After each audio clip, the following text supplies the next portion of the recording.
Hello दोस्तों, मैं धर्मेंद्र कुमार आपका महावीर एजुकेशनल पार्ट चैनल पर स्वागत करता हूं। आज हम पढ़ेंगे सीटेट का जो प्रीवियस पेपर है 2023 का, उसको हल करते हैं आज। ठीक है, चलिए चलते हैं हम। पहला है बाल विकास व शिक्षा शास्त्र, पेपर 2023 का है, ध्यान रखना है। 2023 में जो है सीटेट में आया हुआ पेपर है। तो इसमें जो हमारा पहला क्वेश्चन है वो है डिस्ग्राफिया। डिस्ग्राफिया क्या है ना? डिस्ग्राफिया एक भाषण विकार है जिसकी विशेषता हकलाना और उच्चारण में त्रुटियां करना है। एक गतियुक्त विकार है जिसकी विशेषता स्थूल पेशीय बधिता है। या फिर एक तंत्रिकीय विकार है जिसकी विशेषता अक्षरों और आकारों को बनाने में कठिनाई है।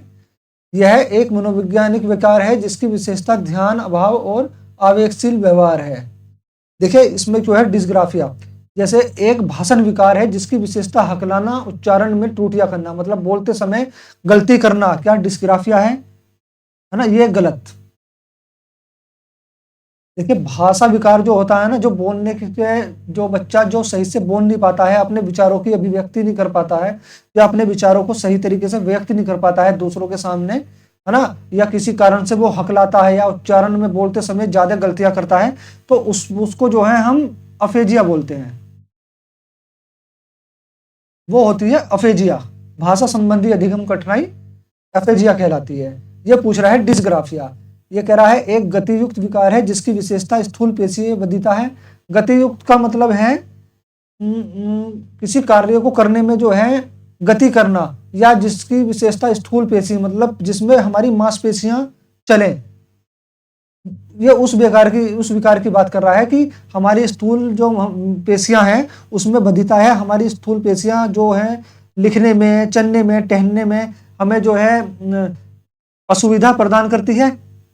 नहीं, डिस्ग्राफिया ये भी नहीं है ना? जिस बच्चे में ये विकार होता है, गतियुक्त विकार होता है, जिसमें की जो है स्थूल पेशीय बधिता होती है, जिसमें लिखने में,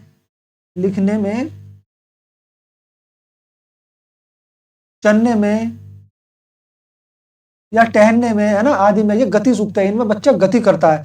अगर इसमें बच्चे में जो है दिक्कत हो रही है तो इसको बोलते हैं अप्रेक्सिया। इस रोग को क्या बोलते हैं? अप्रेक्सिया। इस रोग को बोलेंगे अप्रेक्सिया। यह एक तंत्रीय विकार है जिसकी विशेषता अक्षरों और आकारों को बनाने में कठिनाई है। बिल्कुल। डिस्ग्राफिया, डिस्ग्राफिया ग्राफ, देखो ग्राफ जो होता है ना, ग्राफ इस तरह चलता है, तो ग्राफ जो होता है लिखने से संबंधित होता है, इसे इस तरह से याद करना, है ना। ग्राफ जो लिखने से संबंधित होता है, अगर कोई बच्चा लिखने से संबंधित गलती कर रहा है, किसी अक्षर को लिखने में गलती कर रहा है, या किसी आकार को बनाने में, उससे कहा त्रिभुज है और बच्चे ने ये बना दिया, चतुर्भुज बना दिया, तो उसको डिस्ग्राफिया है ना। या बच्चे से कहा बी बनाने के लिए लेकिन बच्चे ने डी बना दिया, ठीक है, तो उस बच्चे में जो है अधिगम संबंधी कठिनाई में जो उसको कौन सा विकार है, उसको है डिस्ग्राफिया। ठीक है ना? तो यहाँ ऑप्शन नंबर 3 हमारा करेक्ट आंसर होगा। डिस्ग्राफिया जो है एक तंत्रिकीय विकार है जिसकी विशेषता अक्षरों और आकारों को बनाने में कठिनाई है। चलो चौथा भी देख लेते हैं। ये कह रहा है एक मनोवैज्ञानिक विकार है जिसकी विशेषता ध्यान अभाव और आवेगशील व्यवहार है। देखिए, जिस बच्चे में जो है आवेगशील व्यवहार होगा, या जो ध्यान नहीं लगा पाता होगा, ध्यान का अभाव होगा जिस बच्चे में, या कोई बच्चा तर्क ना कर पाता होगा, तो उसमें अगर ये बच्चे में विकार है तो उसको बोलते हैं डिमोन्सिया।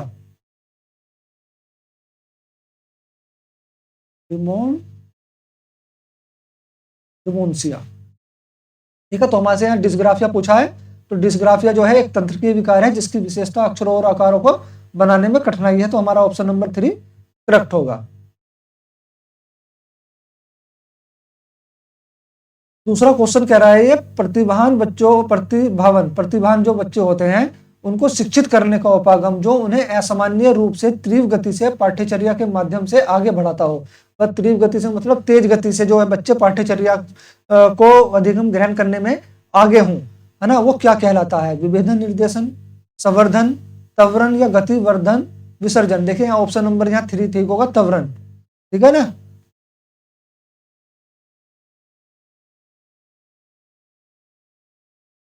क्वेश्चन नंबर 3 हमारा है शिक्षक जो समावेशी कक्षाओं की दिशा में काम कर रहे हो उन्हें चाहिए कि वे सॉरी। देखिए समावेशी कक्षा कौन सी होती है। समावेशी कक्षा बोलते हैं जिसमें कई तरह के बच्चे, है ना, जो अधिगम को प्राप्त ना कर पा रहे हो, जो पढ़ने में कमजोर हो, या जिन बच्चों की थोड़ी भाषा बाहर से आए हुए हो, दूसरी भाषा हो, उन सबको एक साथ लेके पढ़ाना समावेशी शिक्षा कहलाती है। ठीक है ना, समावेशी शिक्षा कहलाती है। तो यही कह रहा है, जो शिक्षक समावेशी कक्षाओं की दिशा में काम कर रहे हैं तो उनको चाहिए कि वे पाठ्यचर्या में अनुकूलन करें, विविध दृष्टिकोण को शामिल करें, अपने स्वयं के अंतर्निहित पूर्वाग्रह की जांच करें या विविधता को एक बाधा के रूप में देखें। देखिए पाठ्यचर्या में अनुकूलन करना बिल्कुल अच्छा पॉजिटिव पॉइंट है, अनुकूलन करना चाहिए पाठ्यचर्या में। विविध दृष्टिकोण को शामिल करें। विविध दृष्टिकोण मतलब जैसे कोई बच्चा कहीं बाहर से आया है, वो माँ को मतलब अपनी दादी को दादी ना कहकर माँ कहता है या कुछ और कहता है, तो ये विविध दृष्टिकोण है। तो इससे जो है ना, ये विविधता नहीं है, ये विविध दृष्टिकोण है। तो इसको जो है अपने शिक्षक को जो कक्षा में एक विविध दृष्टिकोण के माध्यम से शामिल करना चाहिए, ताकि उसकी भाषा जो है दूसरे बच्चे भी समझ सके, है ना। और शिक्षक को जो है अपने पूर्वाग्रह की जांच करनी चाहिए कि कहीं वो किसी बच्चों में पूर्वाग्रह तो नहीं कर रहा, है ना, जांच मतलब भेदभाव तो नहीं कर रहा। तो ये भी सही है, लेकिन विविधता को एक बाधा के रूप में देखना चाहिए, ये गलत है ना। विविधता एक बाधा नहीं है, बल्कि एक अच्छी चीज है, एक पॉजिटिव पॉइंट है विविधता। ठीक है ना। तो इसमें जो होगा हमारा ऑप्शन नंबर 2 करेक्ट होगा, यानी 1 2 3, है ना। पाठ्यचर्या में अनुकूलन भी करे, विविध दृष्टिकोण को शामिल करे, अपने स्वयं के अंतर्निहित पूर्वाग्रह की जांच भी करे। तो हमारे ये तीनों सही हैं, तो हमारा यहाँ ऑप्शन नंबर 2 करेक्ट होगा।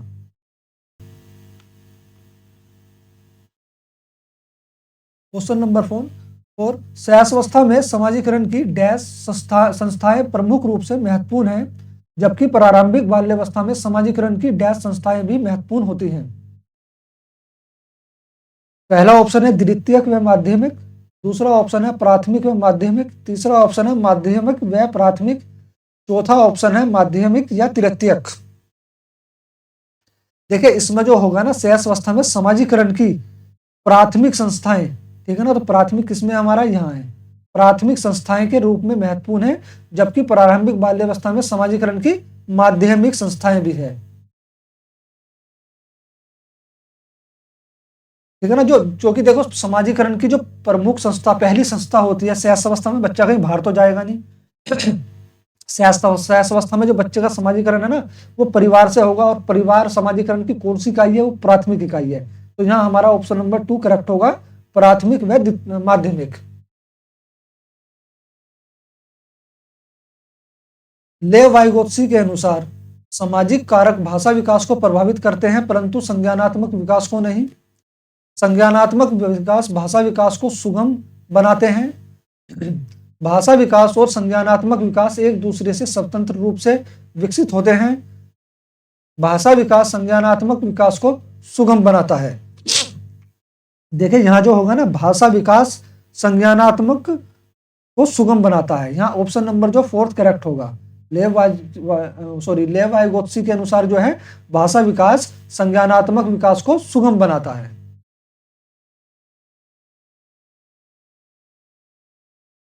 लॉरेंस कोहलबर्ग के नैतिक तर्क के किस स्तर पर बच्चे आमतौर पर मानते हैं कि लोगों को समाज की अपेक्षाओं पर खरा उतरना चाहिए और उन्हें अच्छे तरीकों से व्यवहार करना चाहिए? उत्तर संक्रियात्मक स्तर पर, पूर्व पारंपरिक स्तर पर, पारंपरिक स्तर पर, पूर्व संक्रियात्मक स्तर पर। देखिए लॉरेंस कोहलबर्ग ने जो है नैतिक संज्ञानात्मक विकास का सिद्धांत दिया था, ठीक है ना। नैतिक तर्क का सिद्धांत जो है लॉरेंस कोहलबर्ग ने दिया था। इनकी एक हिंज की कहानी है, किसकी कहानी, हिंज की कहानी, है ना, जिसमें जो है जो बहुत फेमस हुई, और इन्होंने कुछ बच्चों पर जो है इसी कहानी को सुनाया कुछ बच्चों को, और फिर उनसे कुछ क्वेश्चन करा, उसी के आधार पर इन्होंने जो है अपना नैतिक तर्क का जो है संज्ञानात्मक विकास का सिद्धांत दिया था। तो इसमें जो है वो है प्रारंभिक स्तर, ठीक है ना। ऑप्शन नंबर 3 हमारा यहाँ ठीक होगा। यहाँ जो है ना, बच्चे नैतिक तर्क के किस स्तर पर आमतौर पर बच्चे मानते हैं लोगों को समाज की अपेक्षाओं पर खरा उतरना चाहिए और अच्छे तरीकों से व्यवहार करना चाहिए। तो यहाँ जो है पारंपरिक स्तर पर बच्चे ऐसा मानते हैं, तो ऑप्शन नंबर 3 हमारा करेक्ट होगा।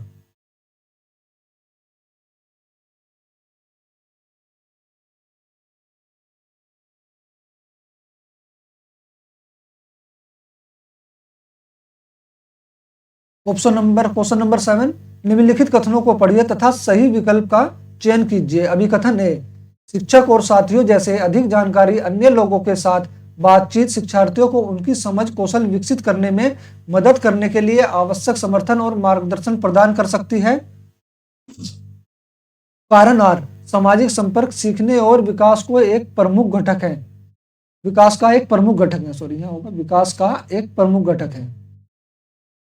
तो ए और आर दोनों गलत हैं, या फिर ए और आर दोनों सही है, आर ए की सही व्याख्या है, या फिर ए और आर दोनों सही है परंतु आर ए की सही व्याख्या नहीं है। ऑप्शन नंबर 4 ए सही है परंतु आर गलत है। देखिए ए और आर जो है ना दोनों सही हैं, ध्यान रखना यहाँ पे जो है ए और आर दोनों सही हैं और आर ए की सही व्याख्या कर रहा है, तो यहाँ ऑप्शन नंबर 2 हमारा करेक्ट आंसर होगा, बिल्कुल सही। ठीक है, शिक्षकों और साथियों जैसे अधिक जानकारी अन्य लोगों के साथ बातचीत करने से जो शिक्षार्थियों की उनकी समझ कौशल में विकसित होती है, वृद्धि होती है। ठीक है ना, सामाजिक संपर्क जो है सीखने और विकास को का एक प्रमुख घटक है। सामाजिक संपर्क मतलब समाज से सीखना, है ना, अंतःक्रिया करके आपस में समवयस्कों के द्वारा सीखना। ठीक है ना, तो ये दोनों ही सही हैं और आर ए की सही व्याख्या है। बताओ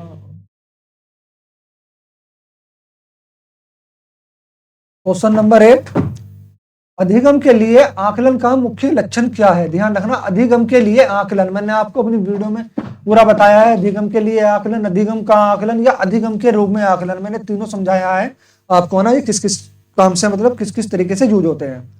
तो अधिगम के लिए आकलन का मुख्य लक्षण क्या है, उन विद्यार्थियों की पहचान करना जिन्हें धीमे सीखने वालों के रूप में वर्गीकृत किया जा सकता है, विद्यार्थियों के प्रदर्शन का मूल्यांकन करना और उनको ग्रेड दे देना, विद्यार्थियों को प्रतिपुष्टि प्रदान, यानी प्रतिपुष्टि मतलब फीडबैक, ठीक है ना, फीडबैक प्रदान करना जिसका उपयोग उनके अधिगम में सुधार के लिए किया जा सकता है। ऑप्शन नंबर 4, विद्यार्थियों के प्रदर्शन की तुलना एक मानक या तय पैमाने से करना।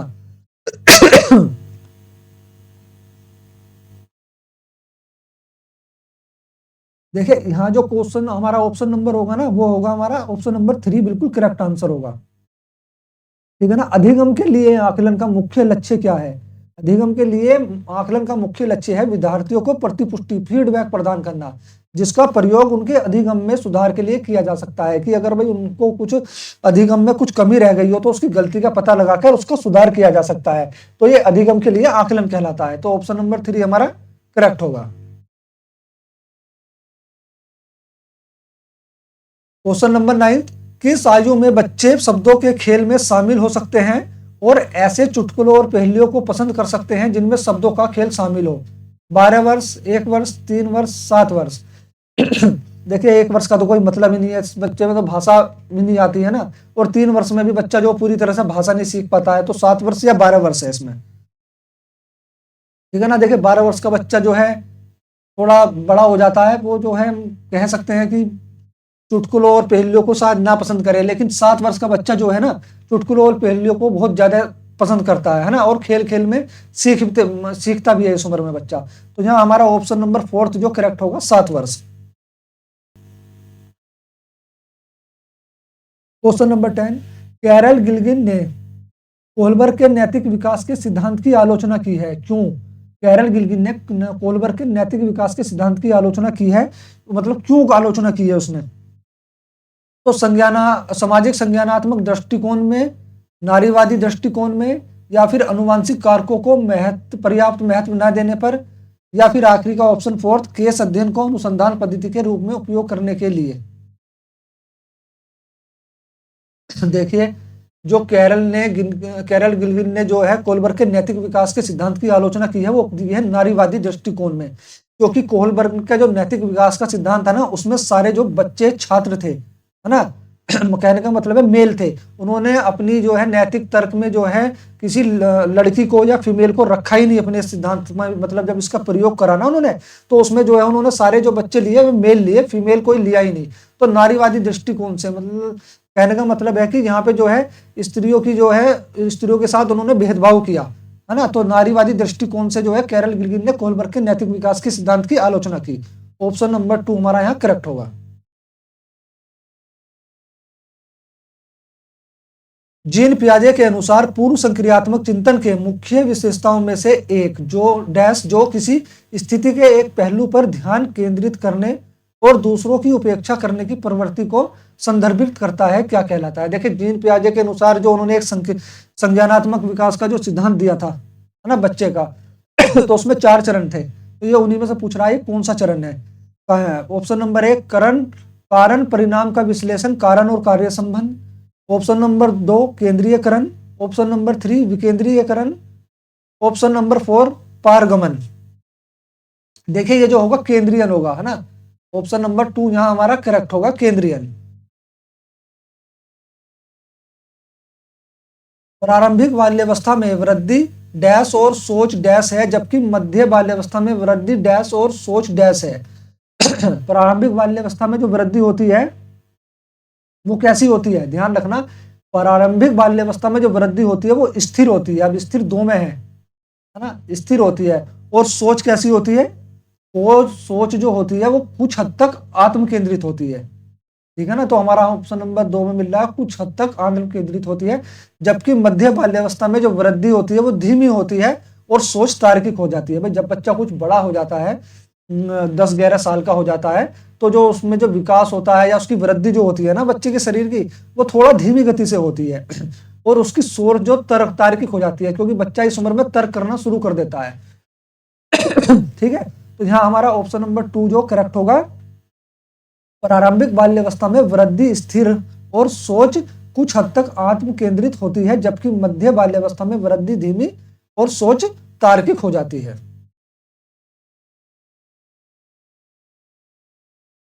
क्वेश्चन नंबर 13, निम्नलिखित में से कौन सा स्थूल गतिक कौशल है? स्थूल मतलब जिसमें कम से कम गति कौशल हो रहा हो, कम से कम गति हो रही हो हमारे शरीर में, वो कौन सा कौशल है? वो बुनाई करना, तैरना, एक कागज पर वृत्त को रूपरेखा के अनुसार काटना, एक कागज पर बड़े आयत को रूपरेखा के अनुसार काटना। देखिए, यहाँ जो थोड़ा तर्क करना पड़ेगा इन दोनों क्वेश्चन में, तो ये तो हमारे ऑप्शन होंगे नहीं, 3 और 4, ठीक है ना। बुनाई करना भी नहीं होगा, ठीक है ना। तो यहाँ तैरना, तैरना जो है सबसे स्थूल गतिक कौशल है। ऑप्शन नंबर 2 हमारा यहाँ करेक्ट होगा।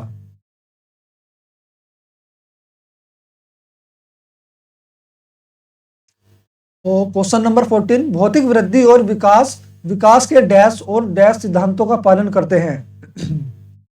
देखिए, भौतिक वृद्धि और विकास विकास के शीर्षगामी, ठीक है ना, शीर्षगामी बोलते हैं अवरोही को, और समीपस्थ आंतरिक आंतरिक से भारी सिद्धांत का पालन करते हैं, ठीक है ना। तो यहाँ ऑप्शन नंबर यहाँ भी 2 करेक्ट होगा। भौतिक वृद्धि और विकास विकास के शीर्षगामी और समीपस्थ सिद्धांतों का पालन करते हैं। ऑप्शन नंबर 2 यहाँ करेक्ट।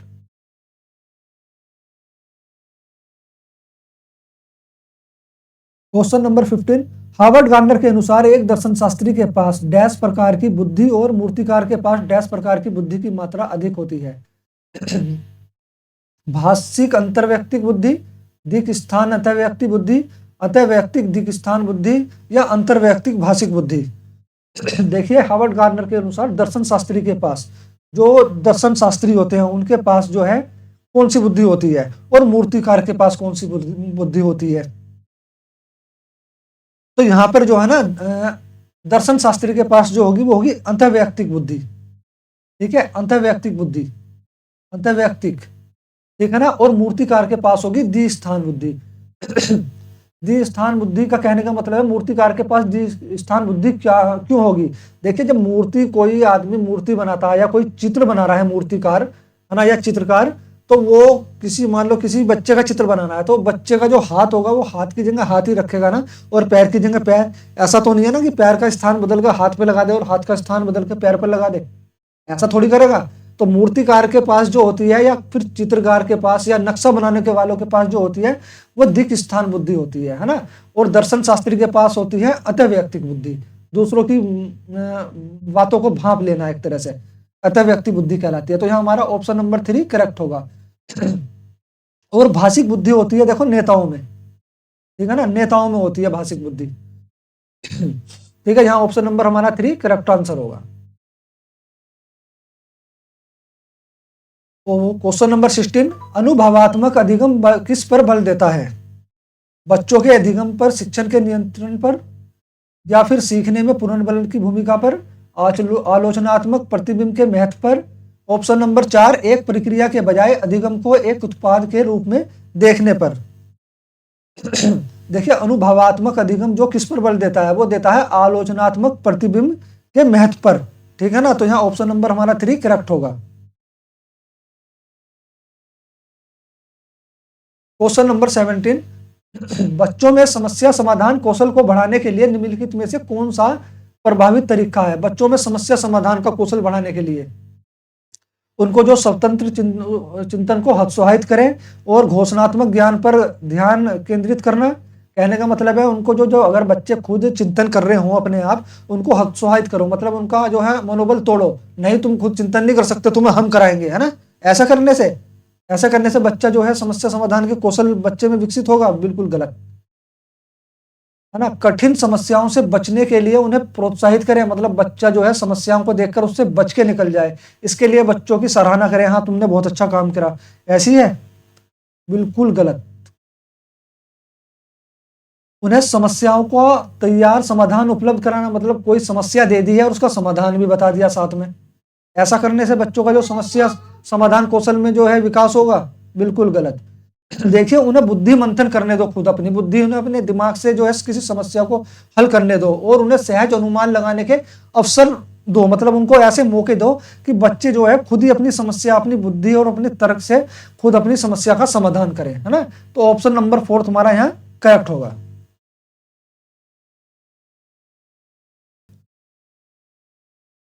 क्वेश्चन नंबर 18, निम्नलिखित कथनों को पढ़िए तथा सही विकल्प का चयन कीजिए। अभिकथन ए, शिक्षकों को सार्थक वातावरण बनाना चाहिए जिससे सभी बच्चों की सक्रिय भागीदारी और संलग्नता हो। बिल्कुल, शिक्षकों को ऐसा वातावरण बनाना चाहिए कि सभी बच्चे जो है उसमें सक्रिय भागीदारी, मतलब सभी बच्चे उसमें सक्रिय रहें।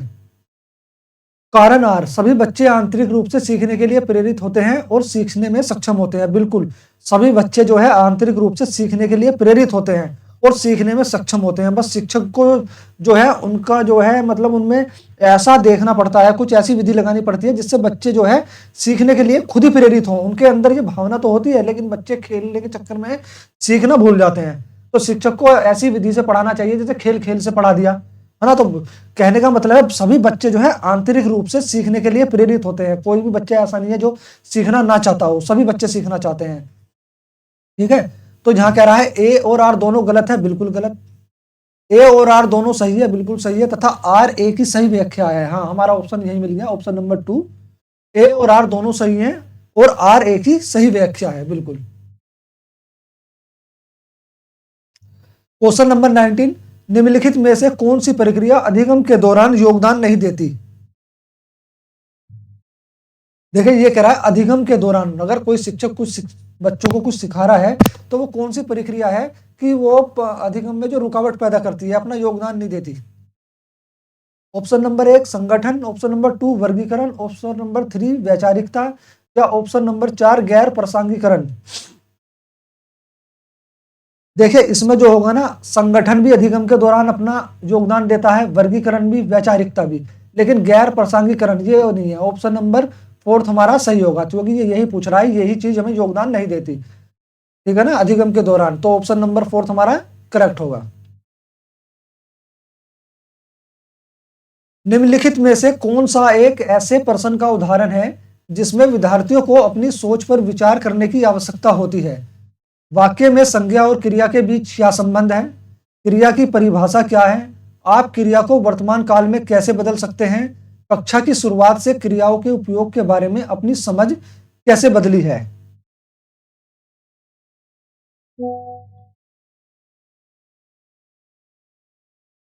देखिए, यहां जो होगा ऑप्शन नंबर हमारा 4 करेक्ट होगा, है ना।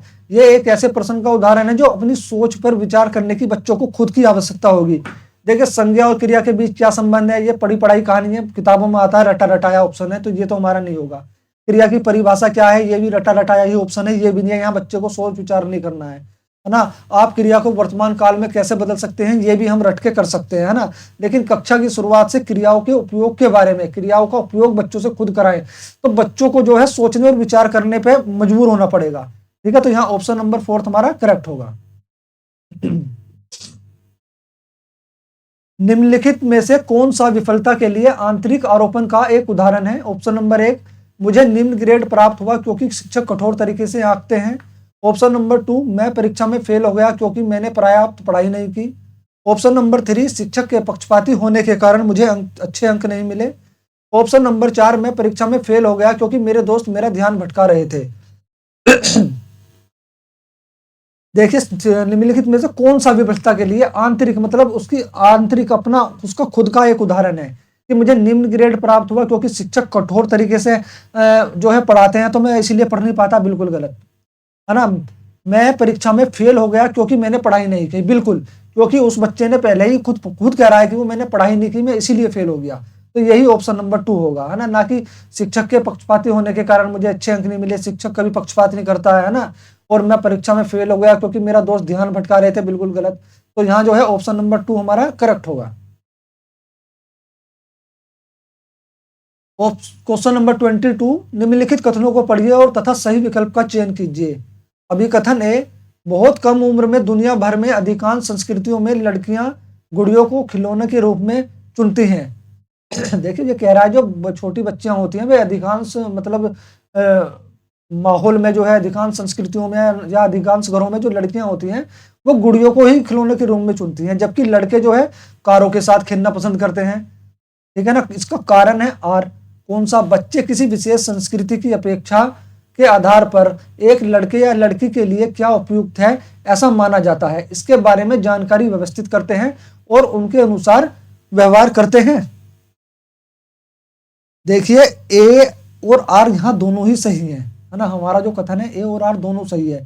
तो ए आर कहाँ सही है? ऑप्शन नंबर 2 में भी और 3 में भी। लेकिन ध्यान रखना आर ए की सही व्याख्या नहीं है, नहीं गलत, आर ए की बिल्कुल सही व्याख्या है। तो यहाँ ऑप्शन नंबर 2 हमारा करेक्ट होगा। क्वेश्चन नंबर 23, लेव वाइगोत्स्की के अनुसार डैश डैश बच्चों के संकलनात्मक योग्यताओं के विकास में महत्वपूर्ण भूमिका निभाता है। मूर्त पुरस्कार, मूर्त पुरस्कार मतलब कहने का है जो बच्चे देख सकते हो ऐसा पुरस्कार, है ना। सहकर्मी सहयोग, बच्चों का आपस का सहयोग। सामाजिक अलगाव, समाज से अलग होना। मानकीकृत पाठ्यक्रम, जो शिक्षक ने बच्चों के लिए पाठ्यक्रम बना दिया, मतलब वही उनके विकास में जो बहुत महत्वपूर्ण भूमिका निभाता है, बहुत गलत, है ना। पाठ्य पुस्तक जो है विकास के बच्चों के जो विकास में महत्वपूर्ण भूमिका नहीं निभाती, ध्यान रखना, क्योंकि उनमें रटे रटाए आंसर, रटे रटाई परिभाषाएं होती है। ठीक है ना। तो ये हमारा ऑप्शन नंबर 4 भी तो पहले ही कट गया। मूर्त पुरस्कार, उन्हें मूर्त पुरस्कार देके मतलब जरा जरा सी बात के लिए बच्चों को पुरस्कार दें तो इससे तो बच्चों उसके आदी हो जाएंगे, गलत आंसर ये भी, है ना। सहकर्मी सहयोग, देखिए सामाजिक अलगाव तो बिल्कुल नहीं होगा, समाज से अलग रहकर जो बच्चे का विकास हो सकता है, नहीं। सहकर्मी सहयोग तो लेव वाइगोत्स्की ने कहा है बच्चे जो हैं अपने सहकर्मी के साथ बहुत अच्छी तरह से सीखते हैं। सहकर्मी के साथ जो है ना, बच्चे अपने सहकर्मी के साथ या समवयस्कों के साथ अंतःक्रिया, है ना, अंतःक्रिया के द्वारा जो है बच्चे बहुत अच्छी तरह से सीखते हैं और इनसे बहुत अच्छा उनका विकास होता है। तो ये ऑप्शन नंबर 2 हमारा यहाँ करेक्ट होगा। सहकर्मी सहयोग जो है बच्चों के विकास में महत्वपूर्ण भूमिका निभाता है। लेव वाइगोत्स्की के अनुसार के सिद्धांत के अनुसार आंतरिक वाक क्या कहलाती है? बच्चों के लिए एक काल्पनिक दोस्त के साथ संप्रेषण करने का एक तरीका है। या काल्पनिक दोस्त मतलब दोस्त नहीं है, कल्पना में दोस्त बना रखा है बच्चे ने। संज्ञानात्मक या परिवर्तन का प्रतीक है। विकासात्मक देरी का संकेत है। बच्चों के लिए अपनी सोच को नियंत्रित करने का एक तरीका है। देखिए ये जो है बच्चों के लिए ना अपनी सोच को नियंत्रित करने का एक तरीका है। लेव वाइगोत्स्की के अनुसार जो है आंतरिक वाक, जो आंतरिक वाक होती है, आंतरिक वाक होती है बच्चा जो खुद से बड़बड़ाता है, अंदर ही अंदर मन के बात करता है, उसको बोलते हैं आंतरिक वाक। तो बच्चों के लिए अपनी सोच को नियंत्रित करने का एक तरीका है। तो यहाँ ऑप्शन नंबर 4 हमारा करेक्ट होगा। क्वेश्चन नंबर 25, 4 वर्ष की अपर्णा कहती है कि, सॉरी यह है कहती, अपर्णा कहती है कि एक बटन जिंदा है क्योंकि यह उसकी शर्ट को एक साथ बांटने में मदद करता है। जीन पियाजे के अनुसार उसकी सोच की विशेषता है पारगमनात्मक, जीववादी चिंतन, केंद्रीयन या परिकल्पित निगमनात्मक चिंतन।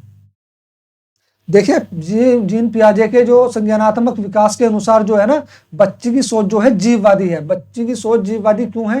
क्योंकि बच्ची जो सोचती है इस उम्र में जो है, बच्चे 4 वर्ष में जो बच्चे सोचते हैं कि खिलौनों में या आसपास की वस्तुओं में जो है जीवन होता है, तो इसको बोलते हैं जीववाद।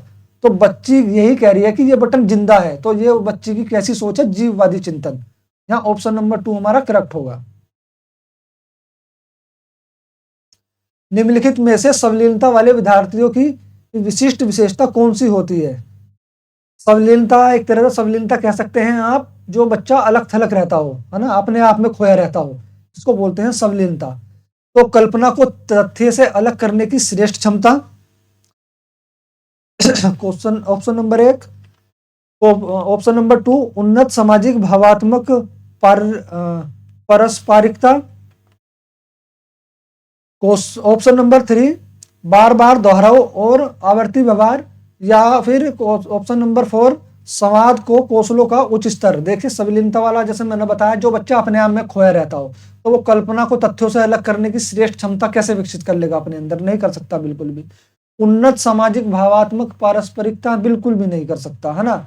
संवाद कौशलों का उच्च स्तर मतलब बच्चा जो है संप्रेषण में कैसा है? बहुत अच्छा है उच्च स्तर बच्चे का संप्रेषण में, भाषा विकास में, या अपने विचार को व्यक्त करने का जो कौशल है वो उसका बहुत अच्छा है? नहीं, बिल्कुल गलत।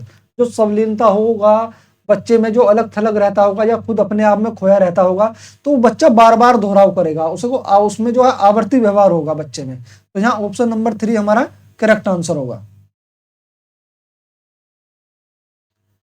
क्वेश्चन नंबर 27, निम्नलिखित कथनों को पढ़िए तथा सही विकल्प का चयन कीजिए। अभिकथन ए, शिक्षार्थियों के बीच समालोचनात्मक चिंतन को सुगम बनाने के लिए शिक्षकों को उन्हें विविध परिस्थितियों और विविध दृष्टिकोण से अवगत कराना चाहिए। बिल्कुल। कारण आर, जब विद्यार्थी विविध मतभेदों के बातचीत में संलग्न होते हैं तो वह समालोचनात्मक और रचनात्मक रूप से सोचने की अपनी क्षमता को सीखते और समृद्ध करते हैं। बिल्कुल, ये भी बिल्कुल सही कह रहा है। सॉरी, ये दोनों ही सही है ना, ठीक है ना। तो यहाँ ए और आर दोनों सही हैं, और आर ए की सही व्याख्या नहीं, गलत है ना। ए और आर दोनों सही हैं तथा आर ए की सही व्याख्या है, बिल्कुल सही। यहाँ भी ऑप्शन नंबर 2 हमारा करेक्ट होगा। क्वेश्चन नंबर 28, निम्नलिखित में से अधिगम का प्राथमिक लक्ष्य कौन सा होना चाहिए? तथ्यों को रटना, यंत्रवत याद करने के पूर्वाभ्यास में उत्कृष्ट बनना, समकक्षों के साथ प्रतिस्पर्धा, समालोचनात्मक चिंतन का विकास। देखिए अधिगम का जो प्राथमिक लक्ष्य है वो है समालोचनात्मक चिंतन का विकास होना बच्चे में, तो ये ऑप्शन नंबर 4 हमारा करेक्ट होगा। क्वेश्चन नंबर 29, बच्चे सबसे प्रभावी ढंग से तब सीखते हैं यदि कोई अवधारणा सामान्य से विशिष्ट की ओर बढ़ती है, अमूर्त से मूर्त की ओर बढ़ती है, सॉरी ये मूर्त होगा ना, यहाँ मूर्ति नहीं है, मूर्त है, मूर्त की ओर बढ़ती है, जटिल से सरल की ओर बढ़ती है, या तर्क संगत से अनुभव जन्य जानने की ओर बढ़ती है। देखिए बच्चे जब सबसे प्रभावी ढंग से सीखते हैं जब कोई वस्तु जो है ना या कोई अवधारणा सामान्य से विशिष्ट की ओर बढ़ती हो। मतलब सामान्य मतलब जो बच्चे में आम बात हो, जो बच्चा जानता हो, और विशिष्ट जो बच्चा ना जानता हो, है ना। जो बच्चा जानता हो वहां से शुरू होकर जो बच्चा ना जानता हो वहां की ओर बढ़ती हो, तो तब बच्चा प्रभावी ढंग से सीखता है। तो यहाँ ऑप्शन नंबर 1 हमारा करेक्ट होगा। अमूर्त, अमूर्त का मतलब होता है जो चीज दिखाई ना दे, और अमूर्त से मूर्त की ओर बढ़ना, जब बच्चा कुछ चीज देख ही नहीं पा रहा है तो वो बाद में देखने वाली चीजों की ओर बढ़ेगा या नहीं। अगर ये होता मूर्त से मूर्त की ओर, बच्चा जो पहले देख सकता है, जो चीज जानता है, फिर बच्चा जो चीज नहीं देख सकता, जो चीज नहीं जानता, उसकी ओर बढ़ता, तो ये करेक्ट होता। लेकिन यहाँ ऐसा नहीं है ना, जटिल से सरल की ओर, पहले हार्ड फिर सरल, गलत। ठीक है, यहाँ ऑप्शन नंबर 1 हमारा सही होगा, सामान्य से विशिष्ट की ओर बढ़ना। क्वेश्चन नंबर 30, विद्यार्थियों की सीखने की शैलियों में विविधता को महत्व दिया जाना चाहिए और मानव विविधता के प्रतिबिंब के रूप में देखा जाना चाहिए। विद्यार्थियों की सीखने की शैलियों में विविधता की उपेक्षा की जानी चाहिए और सीखने की शैलियों में एक रूपता लाने का प्रयास किया जाना चाहिए कि सभी बच्चे जो है एक समान रूप से सीखें, है ना। या फिर सीखने की शैलियों में विविधता को शिक्षण अधिगम प्रक्रिया के दौरान ध्यान में नहीं रखा जाना चाहिए, या फिर शैलियों में विविधता को शिक्षण अधिगम प्रक्रिया में बाधा और अवरोध के रूप में देखा जाना चाहिए। देखिए, जो विद्यार्थियों की सीखने की शैली है उनमें जो विविधता है ना, कोई बच्चा आराम से सीख रहा है, कोई बच्चा थोड़ा लेट सीख रहा है, ठीक है ना, तो इसको जो है शिक्षण अधिगम प्रक्रिया में बाधा समझना चाहिए, बिल्कुल गलत। ये बाधा नहीं है, ना ही अवरोध है, ये व्यक्तिगत भिन्नता में आती है। ध्यान रखना, शैलियों में विविधता यानी बच्चों में विविधता, कोई बच्चा जल्दी सीख रहा है, कोई बच्चा देर से सीख रहा है, तो ये उनकी व्यक्तिगत विभिन्नता है, ये उनका गुण है, ठीक है ना। तो इसको शिक्षक अधिगम प्रक्रिया के दौरान ध्यान में रखना चाहिए, बिल्कुल ध्यान में रखना चाहिए। अगर ध्यान में नहीं रखोगे तो शिक्षक बच्चों को पढ़ाएगा कैसे? तो कोई बच्चा अधिगम में पीछे रह गया, अगर वो उसका ध्यान नहीं रखेगा तो उस बच्चों को वो जो बच्चे आगे जा चुके हैं अधिगम में उसके बराबर कैसे लाएगा, ठीक है। उनकी उपेक्षा की जानी चाहिए और उनकी सीखने की शैलियों में एक रूपता की, एक रूप से सीखें। देखिए, सभी बच्चे एक रूप से एक समान नहीं सीख सकते, ये व्यक्तिगत भिन्नता का उल्लंघन होता है। तो ये ऑप्शन नंबर भी हमारा गलत होगा, ठीक है ना। विद्यार्थियों की सीखने की शैलियों में विविधता को महत्व दिया जाना चाहिए और मानव विविधताओं के प्रतिबिंब के रूप में देखा जाना चाहिए। तो यहाँ ऑप्शन नंबर 1 हमारा करेक्ट होगा। देखिए, चलिए आज की क्लास यहीं समाप्त करते हैं। ये क्लास नहीं तो बहुत लंबी हो जाएगी, फिर जो है मैं सेकंड पार्ट बनाऊंगा, उसमें पर्यावरण की, और फिर पार्ट 3 में हिंदी की। इस तरह से जो है पार्ट में बांटता हुआ जाऊंगा, तो ये क्लास जो है थोड़ा कम समय लेगी, ठीक है ना। अगर आपको हमारी जो है वीडियो पसंद आ रही हो तो प्लीज सब्सक्राइब, लाइक, शेयर जरूर करें और साथ में बेल आइकन भी दबा लें, ताकि आपको हमारी सीटेट की सारी वीडियो समय पर मिलती रहे, जिससे जो है आप सीटेट में एक अच्छा स्कोर कर सकें। धन्यवाद।